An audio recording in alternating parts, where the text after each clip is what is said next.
Pada waktu kamu membagi-bagi negeri itu menjadi milik pusakamu dengan jalan mengundi, kamu harus mengkhususkan sebidang dari tanah itu menjadi persembahan khusus yang kudus bagi Tuhan. Panjangnya 25.000 hasta dan lebarnya 20.000 hasta. Seluruh tanah yang di dalam batas ini adalah kudus.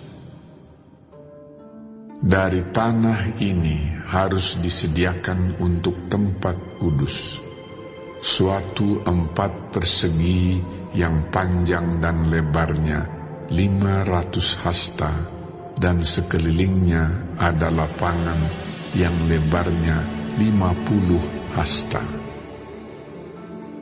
Dari daerah yang sudah diukur ini, ukurlah sebagian yang panjangnya 25.000 hasta dan lebarnya 10.000 hasta. Disitulah letaknya tempat kudus, dan bagian ini adalah Maha Kudus. Ini adalah bagian yang kudus dari tanah itu dan menjadi tempat bagi imam-imam yang menyelenggarakan kebaktian di tempat kudus, yang datang mendekat untuk melayani Tuhan. Itulah tempat perumahan mereka dan menjadi daerah kudus untuk tempat kudus. Yang 25.000 hasta panjangnya dan 10.000 hasta lebarnya harus menjadi milik orang-orang Lewi yang mendapat tugas pelayanan dalam bait suci. Itulah kota-kotanya, tempat tinggal mereka. Sebagai milik kota harus engkau tentukan 5.000 hasta lebarnya dan 25.000 hasta panjangnya, berbatasan dengan persembahan khusus yang kudus itu. Itulah untuk seluruh kaum Israel. Mengenai bagian raja itu, haruslah terdapat di sebelah barat dan di sebelah timur dari persembahan khusus yang kudus dan milik kota itu, dan harus berbatasan dengan kedua bagian itu. Yang di sebelah barat harus sampai ke perbatasan barat, dan yang di sebelah timur harus sampai ke perbatasan timur. Jadi panjangnya harus sama dengan panjang dari bagian suatu suku Israel yang dari perbatasan barat sampai perbatasan timur negeri itu. Itulah yang menjadi miliknya di tanah Israel. Dan raja-raja Israel tidak lagi akan menindas umatku. Mereka akan menyerahkan negeri itu kepada kaum Israel menurut suku-suku mereka. Beginilah firman Tuhan Allah. Cukuplah itu, hai raja-raja Israel. Jauhkanlah kekerasan dan aniaya, tetapi lakukanlah keadilan dan kebenaran. Hentikanlah kekerasanmu yang mengusir umatku dari tanah miliknya. Demikianlah firman Tuhan Allah. Neraca yang betul, eva yang betul, dan bat yang betullah patut ada padamu. Sepatutnya lah eva dan bat mempunyai ukuran yang sama yang ditera, sehingga satu bat isinya 1/10 homer, dan satu eva ialah 1/10 homer juga. Jadi menurut homerlah ukuran-ukuran itu ditera. Bagi kamu, 1 shikal sepatutnya sama dengan 20 gera. 5 shikal, ya 5 shikal, dan 10 shikal, ya 10 shikal, dan 50 shikal adalah 1 mina. Inilah persembahan khusus yang kamu harus persembahkan. 1/6 eva dari sehomer gandum, dan 1/6 eva dari sehomer jelai. Tentang ketetapan mengenai minyak, 1/10 bat dari 1 kor. 1 kor adalah sama dengan 10 bat. Seekor anak domba dari setiap 200 ekor milik sesuatu kaum keluarga Israel. Semuanya itu untuk korban sajian, korban bakaran, dan korban keselamatan untuk mengadakan pendamaian bagi mereka. Demikianlah firman Tuhan Allah.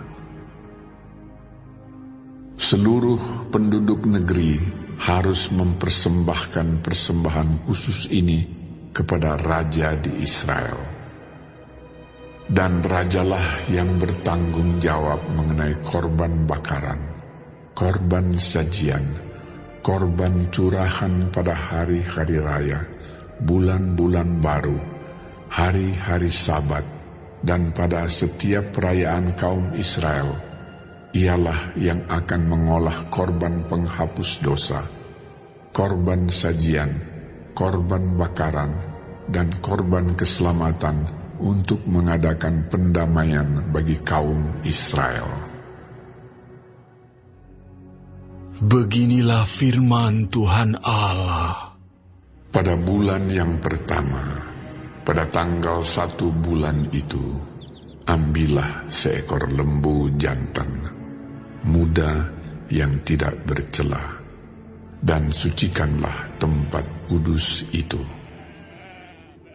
Imam harus mengambil sedikit dari darah korban penghapus dosa dan membubuhnya pada tiang-tiang bait suci dan pada keempat sudut jalur keliling yang ada pada mezbah dan pada tiang-tiang pintu gerbang pelataran dalam. Demikianlah engkau harus perbuat pada hari pertama bulan yang ke-7, demi orang-orang yang berbuat dosa dengan tidak sengaja dan tanpa diketahui. Dengan demikian engkau mengadakan pendamaian bagi bait suci.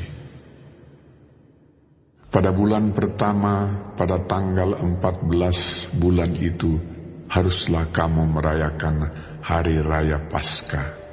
Dan selama 7 hari kamu harus makan roti yang tidak beragi. Pada hari itu raja harus mengolah lembu jantan sebagai korban penghapus dosa karena dirinya dan karena seluruh penduduk negeri. Selama 7 hari raya itu, ia harus mengolah korban bakaran bagi Tuhan. Tiap hari 7 ekor lembu jantan dan 7 ekor domba jantan yang tidak bercela, dan untuk korban penghapus dosa tiap hari seekor kambing jantan. Sebagai korban sajian, ia harus mengolah 1 eva tepung dengan seekor lembu dan 1 eva tepung dengan seekor domba jantan, dan minyak 1 hin untuk 1 eva. Pada bulan ke-7, pada tanggal 15 bulan itu, yaitu pada hari raya, ia harus mengolah seperti ini selama 7 hari, korban penghapus dosa, korban bakaran, korban sajian, dan minyak.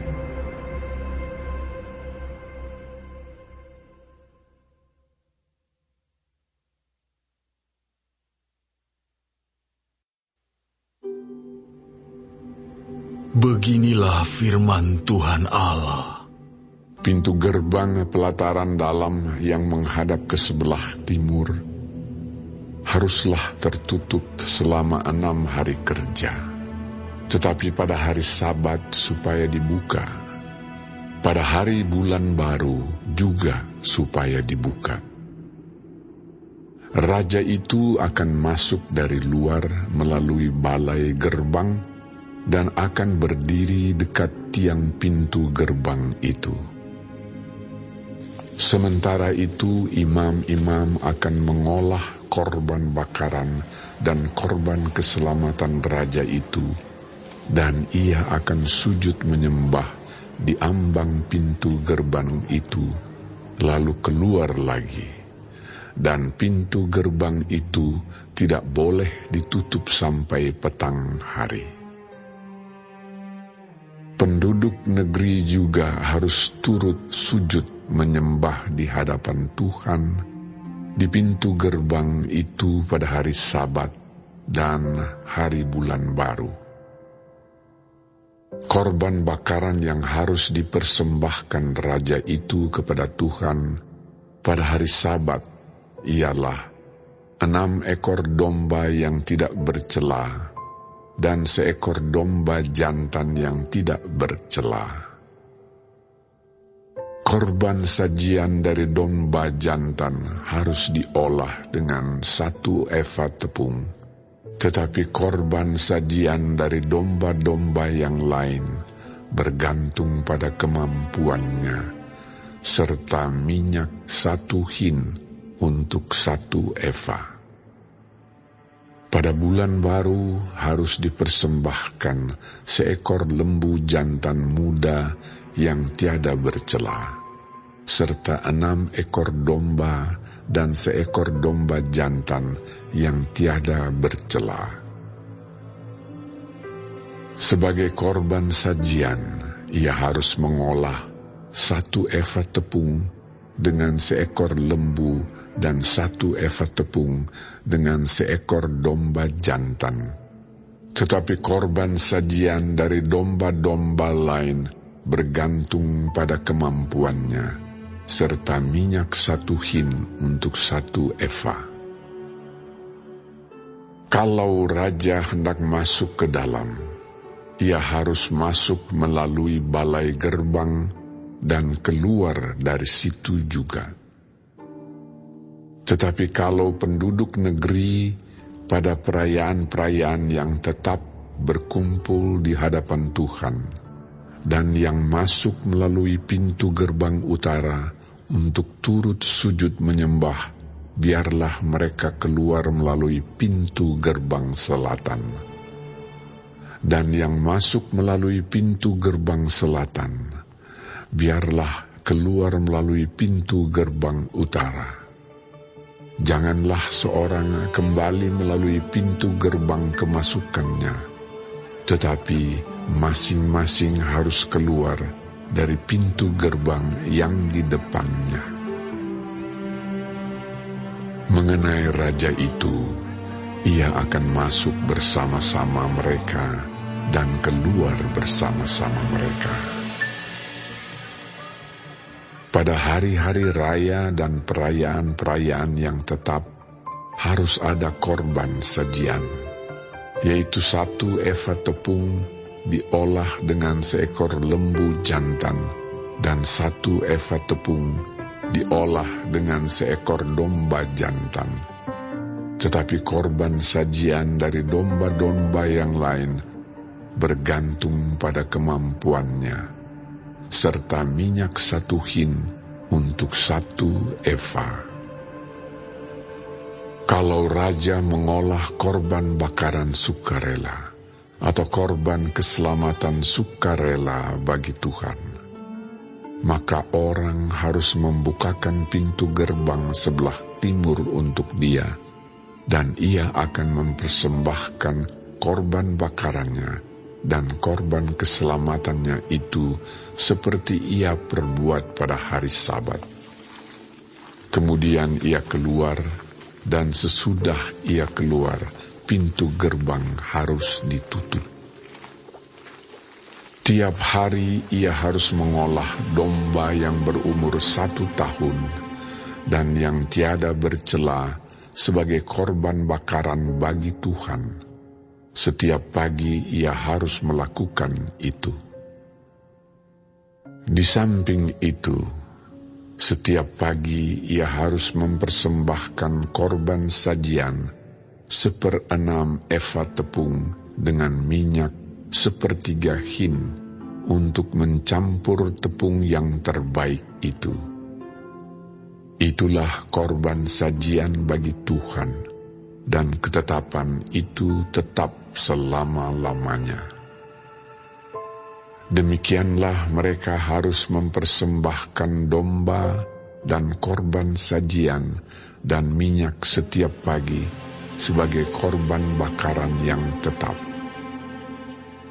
Beginilah firman Tuhan Allah.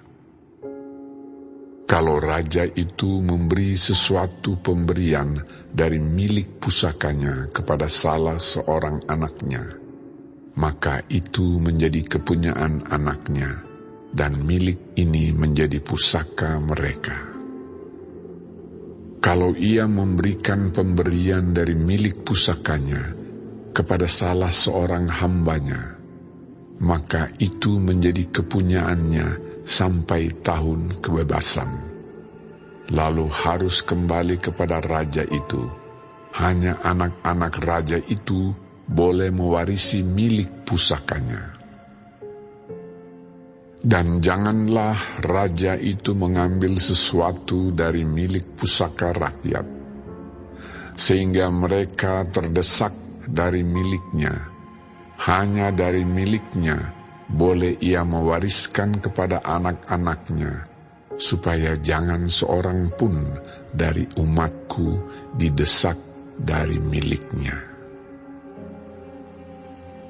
Lalu dibawanya aku melalui pintu masuk yang di samping pintu gerbang ke bilik-bilik untuk para imam yang di sebelah utara tempat kudus. Dan sungguh, di sana, di bagian barat sekali, ada suatu tempat. Ia berkata kepadaku, "Disinilah tempatnya imam-imam memasak korban penebus salah dan korban penghapus dosa dan membakar korban sajian. Dan mereka tidak boleh membawanya ke pelataran luar, supaya dengan demikian mereka jangan menguduskan umat Tuhan." Kemudian diiringnya aku ke pelataran luar dan membiarkan aku pergi ke keempat sudut pelataran itu. Sungguh, di tiap sudut pelataran itu ada lagi pelataran. Pada keempat sudut pelataran itu ada pelataran-pelataran kecil, 40 hasta panjangnya dan 30 hasta lebarnya. Keempatnya sama ukurannya. Mengelilingi keempat pelataran kecil itu ada tembok batu, dan di bagian bawah tembok-tembok batu itu sekelilingnya diperbuat tempat-tempat memasak. Ia berkata kepadaku, "Inilah dapur tempat memasak, di mana petugas-petugas bait suci memasak korban sembelihan umat Tuhan."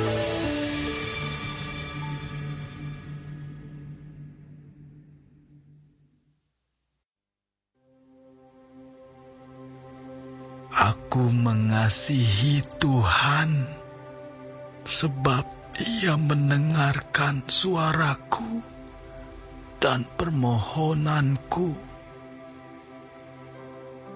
Sebab Ia menyindingkan telinganya kepadaku. Maka seumur hidupku, aku akan berseru kepadanya. Tali-tali maut telah meliliti aku, dan kegentaran terhadap dunia orang mati menimpa aku. Aku mengalami kesesakan dan kedukaan. Tetapi aku menyerukan nama Tuhan. Ya Tuhan, luputkanlah kiranya aku. Tuhan adalah pengasih dan adil. Allah kita penyayang. Tuhan memelihara orang-orang sederhana. Aku sudah lemah, tetapi diselamatkannya aku. Kembalilah tenang, hai jiwaku, sebab Tuhan telah berbuat baik kepadamu. Ya, Engkau telah meluputkan aku daripada maut, dan mataku daripada air mata, dan kakiku daripada tersandung. Aku boleh berjalan di hadapan Tuhan di negeri orang-orang hidup. Aku percaya, sekalipun aku berkata, aku ini sangat tertindas. Aku ini berkata dalam kebingunganku, semua manusia pembohong. Bagaimana akan kubalas kepada Tuhan segala kebajikannya kepadaku? Aku akan mengangkat piala keselamatan dan akan menyerukan nama Tuhan. Akan membayar nasarku kepada Tuhan di depan seluruh umatnya. Berharga di mata Tuhan kematian semua orang yang dikasihinya. Ya Tuhan, aku hamba-Mu, anak dari hamba-Mu perempuan. Engkau telah membuka ikatan-ikatanku. Aku akan mempersembahkan korban syukur kepadamu dan akan menyerukan nama Tuhan. Akan membayar nasarku kepada Tuhan di depan seluruh umatnya. Di pelataran rumah Tuhan, di tengah-tengah-Mu ya Yerusalem. Haleluya.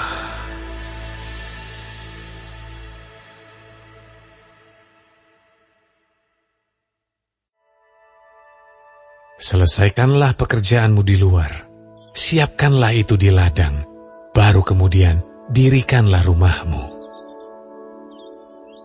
Jangan menjadi saksi terhadap sesamamu tanpa sebab, dan menipu dengan bibirmu. Janganlah berkata, sebagaimana ia memperlakukan aku, demikian kuperlakukan dia. Aku membalas orang menurut perbuatannya. Kemudian Yesus menampakkan diri lagi kepada murid-muridnya di pantai Danau Tiberias, dan ia menampakkan diri sebagai berikut.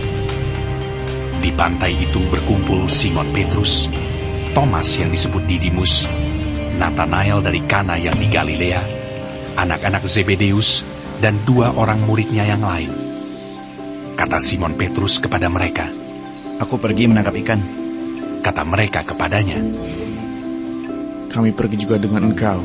Mereka berangkat lalu naik ke perahu, Tetapi malam itu mereka tidak menangkap apa-apa. Ketika hari mulai siang, Yesus berdiri di pantai. Akan tetapi murid-murid itu tidak tahu bahwa itu adalah Yesus. Kata Yesus kepada mereka, "Hai anak-anak, adakah kamu mempunyai lauk pauk?" Jawab mereka, "Tidak ada." Maka kata Yesus kepada mereka, "Tebarkanlah jalamu di sebelah kanan perahu, maka akan kamu peroleh." Lalu mereka menebarkannya, dan mereka tidak dapat menariknya lagi karena banyaknya ikan. Maka murid yang dikasihi Yesus itu berkata kepada Petrus, Itu Tuhan. ketika Petrus mendengar bahwa itu adalah Tuhan, maka ia mengenakan pakaiannya, sebab ia tidak berpakaian, lalu terjun ke dalam danau. Murid-murid yang lain datang dengan perahu karena mereka tidak jauh dari darat, hanya kira-kira 200 hasta saja, dan mereka menghela jala yang penuh ikan itu. Ketika mereka tiba di darat, mereka melihat api arang, dan di atasnya ikan dan roti. Kata Yesus kepada mereka, "Bawalah beberapa ikan yang baru kamu tangkap itu." Simon Petrus naik ke perahu lalu menghela jala itu ke darat, penuh ikan-ikan besar, 153 ekor banyaknya.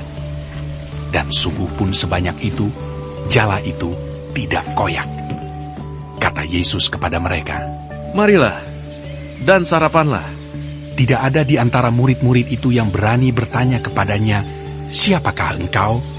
Sebab mereka tahu bahwa ia adalah Tuhan. Yesus maju ke depan, mengambil roti dan memberikannya kepada mereka. Demikian juga ikan itu. Itulah ketiga kalinya Yesus menampakkan diri kepada murid-muridnya sesudah ia bangkit dari antara orang mati. Sesudah sarapan, Yesus berkata kepada Simon Petrus, "Simon, anak Yohanes, apakah engkau mengasihi aku lebih daripada mereka ini?" Jawab Petrus kepadanya, Benar Tuhan. Engkau tahu bahwa aku mengasihi Engkau. kata Yesus kepadanya. "Gembalakanlah domba-dombaku."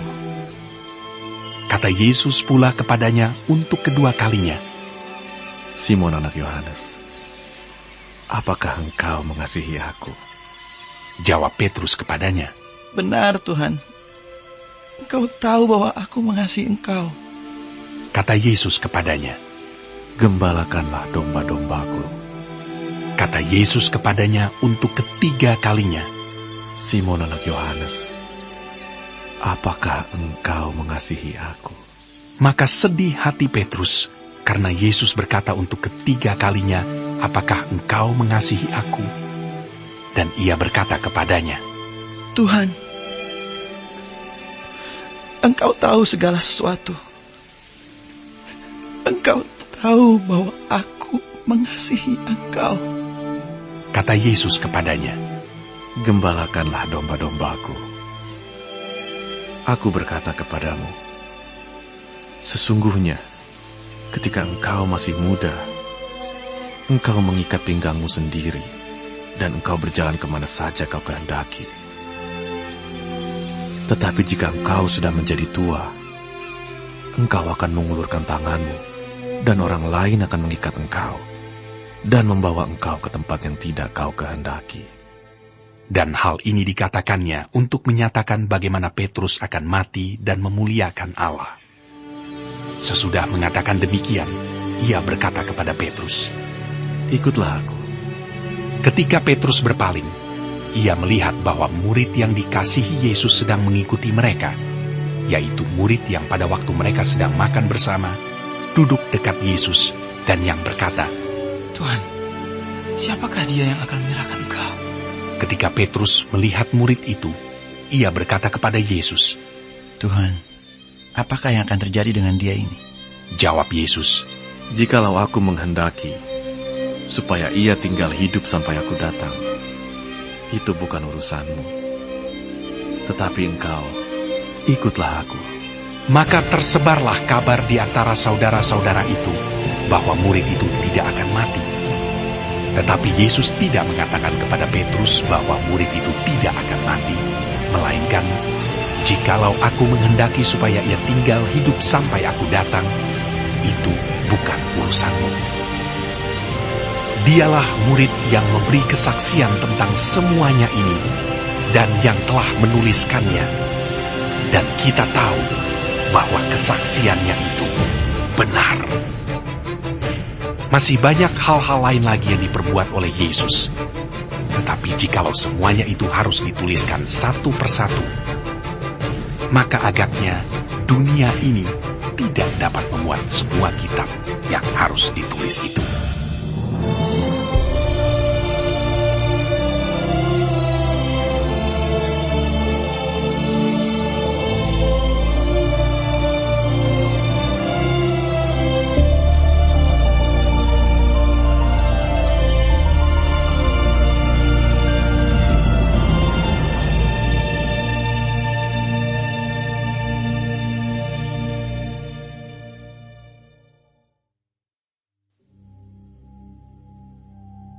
Dan ketika anak domba itu membuka meterai yang ketujuh, maka sunyi senyaplah di sorga, kira-kira setengah jam lamanya.